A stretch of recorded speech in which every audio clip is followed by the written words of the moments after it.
The drama surrounding Angel Reese and the Chicago Sky hit a boiling point the moment the Washington Mystics stepped onto the court and delivered one of the most humiliating defeats of the Sky's season. It wasn't just a loss. It was a 103-86 dismantling that left the Sky looking disorganized, demoralized, and exposed on live television. The scoreboard told one story, but the plays unfolding in real time told another. A story of a team that could not stop anyone in the paint, and a player whose individual stats couldn't hide the reality of what was happening.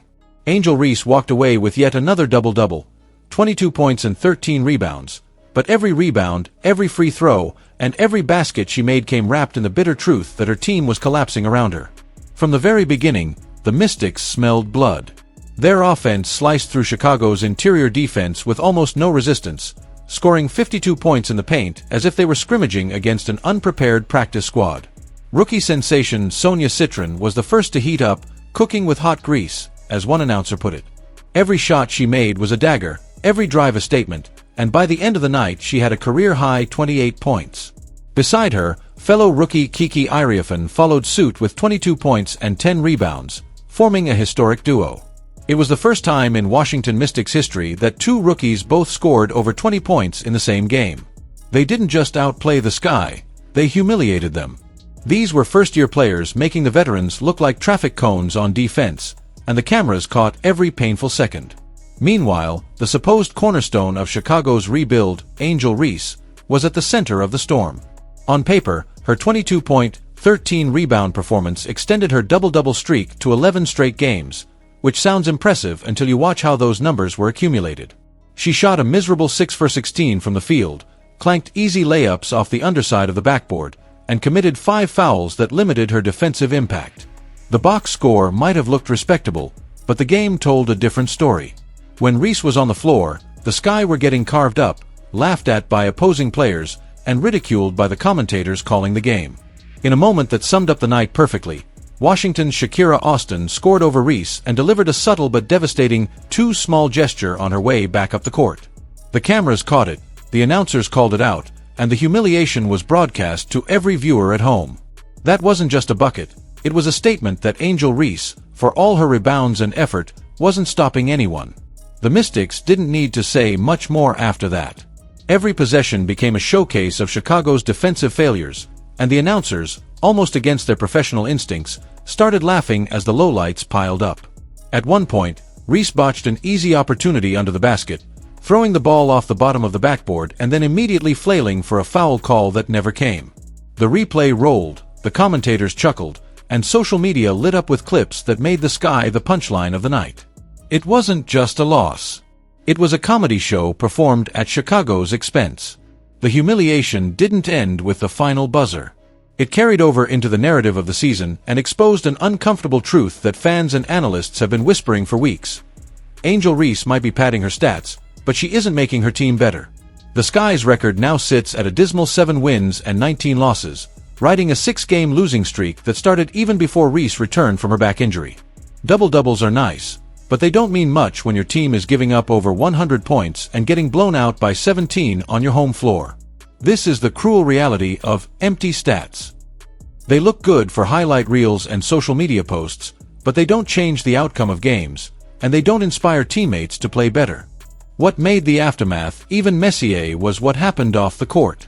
While fans debated Reese's on-court impact, a WNBA legend decided to offer her honest assessment, and Angel Reese didn't take it well.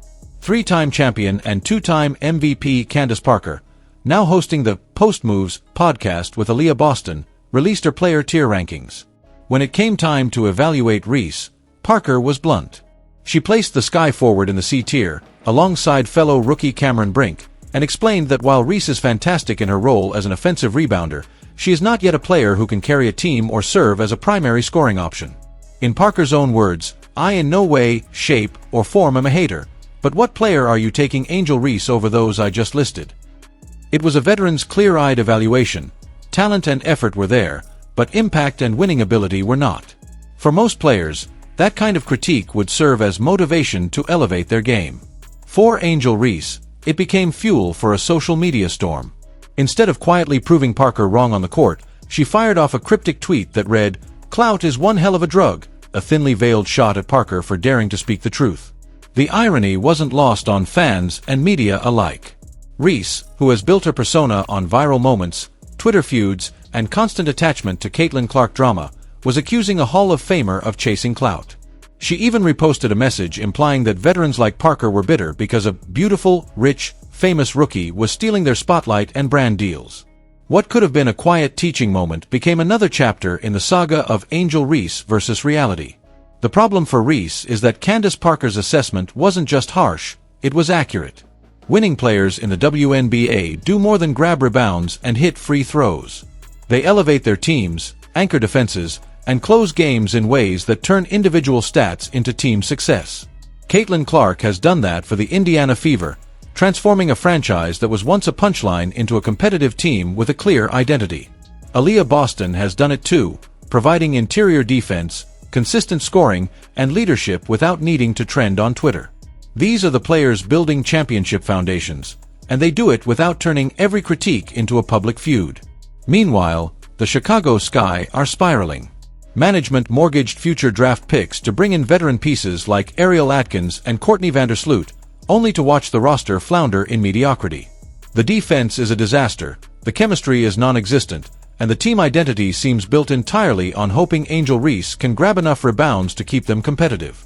But basketball doesn't reward empty effort. It rewards impact, and the Mystics game was a painful reminder that individual box scores don't save franchises.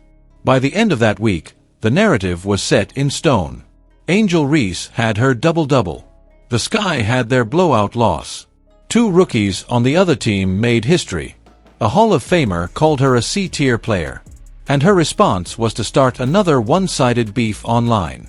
For the fans who are still clinging to the hope that Reese can become the cornerstone Chicago desperately needs, the question lingers. How many more losses will it take before the numbers stop feeling impressive? Chicago's season is fast becoming a cautionary tale. The WNBA is shifting toward players who bring substance over spectacle, and teams that focus on chemistry and two-way impact are leaving behind those who build their brands on social media. Caitlin Clark doesn't need to feud with legends to dominate headlines. Her play does the talking. Aaliyah Boston doesn't chase clout, yet she commands respect on and off the court. Meanwhile, Angel Reese continues to collect double-doubles and losses, her stat lines sounding more hollow with each passing game. For true basketball fans, the difference is night and day. Winning isn't about individual accolades or viral tweets, it's about elevating the people around you. Until Angel Reese embraces that reality, the Chicago Sky will remain a team defined not by its victories, but by its humiliations. The Mystics game wasn't just another loss.